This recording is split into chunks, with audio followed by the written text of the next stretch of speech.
اولا كل سنه وانتم طيبين ورمضان كريم علينا جميعا.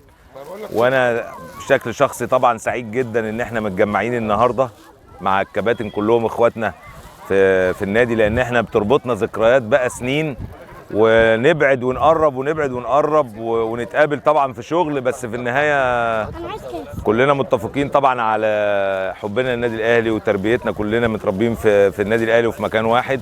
النهارده شفت مجموعه كبيره جدا من زمايلنا من زمان اللي احنا لعبنا مع بعض بقى تحت 16 سنه و17 و18. والراجل ده بالمناسبه ده كان لعيب جامد جدا، لو كمل في الكوره كان زمانه احترف وراح كسر الدنيا. ونبيل ده كان لعيب نص ملعب جامد، وعنتر وينج رايت، ومحمد يوسف، كله مش عايز انسى حد.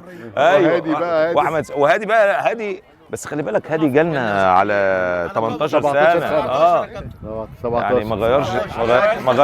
ما غيرش تحت المدرج وفي المقصوره.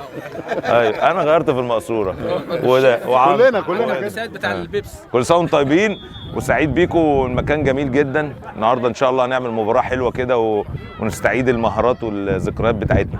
بشكركم جدا، وان شاء الله دايما كده في يعني نجاح وتفوق ويا رب نشوف احسن حاجه الفتره الجايه ان شاء الله. كل سنه وانتم طيبين.